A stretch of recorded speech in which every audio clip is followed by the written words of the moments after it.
আকাশবাণী শিলচর আঞ্চলিক সংবাদ পড়ছি সৌমিত্র চৌধুরী।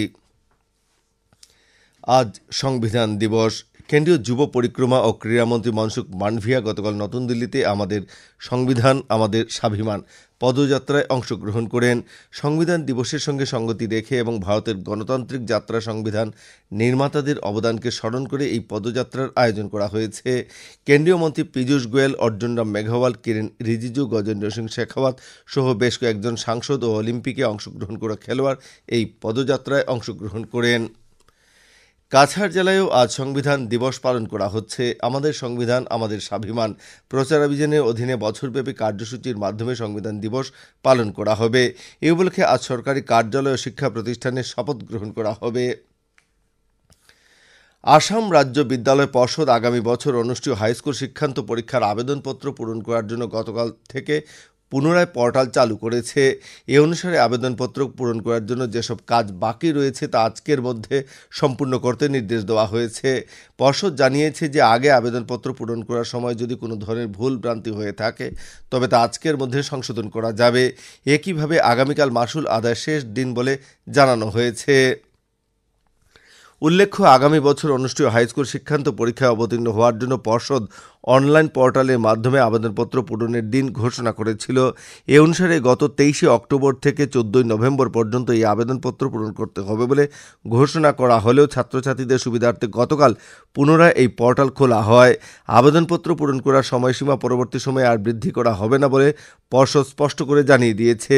একই সঙ্গে অফলাইনে কোনো ধরনের আবেদনপত্র গ্রহণ করা হবে না বলেও পর্ষদ জানিয়েছে। আসাম রাজ্য বিদ্যালয় শিক্ষা পর্ষদ আগামী 15 ফেব্রুয়ারি থেকে অনুষ্ঠেয় হাইস্কুল শিক্ষান্ত পরীক্ষার সময়সূচি ঘোষণা করেছে। এই পরীক্ষা আগামী 3রা মার্চ পর্যন্ত চলবে। পর্ষদের ঘোষণা অনুযায়ী প্র্যাকটিক্যাল পরীক্ষাগুলি 21 ও 22 জানুয়ারি অনুষ্ঠিত হবে। কাছাড় জেলা উন্নয়ন কমিটির এক সভা গতকাল জেলা আয়ুক্তের কার্যালয় সভাকক্ষে অনুষ্ঠিত হয়। জেলা আয়ুক্ত মৃদুল যাদবের পৌরোহিত্যে অনুষ্ঠিত সভায় পঞ্চদশ অর্থ কমিশনের দ্বিতীয় কিস্তির অর্থ ব্যবহারের বিষয়ে আলোচনা করা হয়েছে।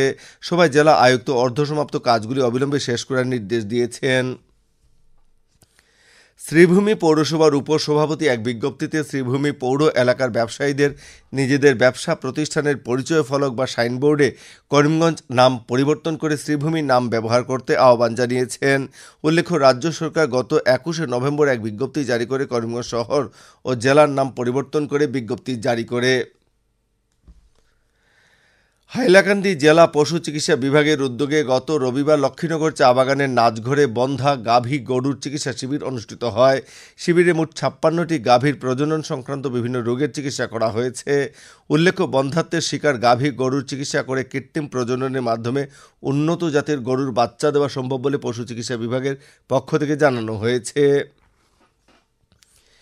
কাছাড়ের শিল্প ও বাণিজ্য কেন্দ্রের জেনারেল ম্যানেজার এক বিজ্ঞপ্তিতে জেলা গ্রিন টি চা পাতা শিল্পকে সমৃদ্ধ করতে সেস ইউটিলাইজেশন সংশোধিত নীতি 2017-র অধীনে গ্রিন টি চা পাতা পরিবহনের জন্য নতুন ভর্তুকি প্রকল্প চালু করা হয়েছে বলে জানিয়েছেন।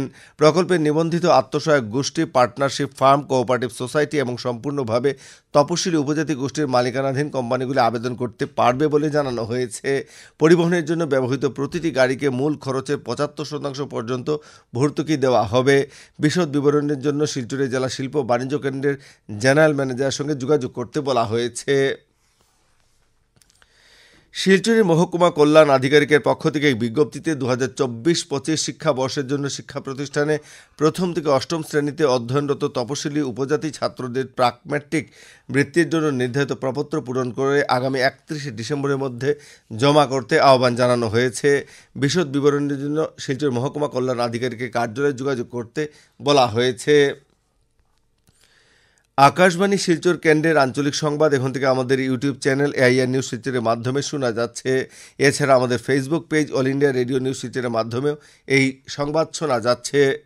আঞ্চলিক সংবাদ এখনকার মতো শেষ হলো। পরবর্তী আঞ্চলিক সংবাদ রাত 7:45 মিনিটে।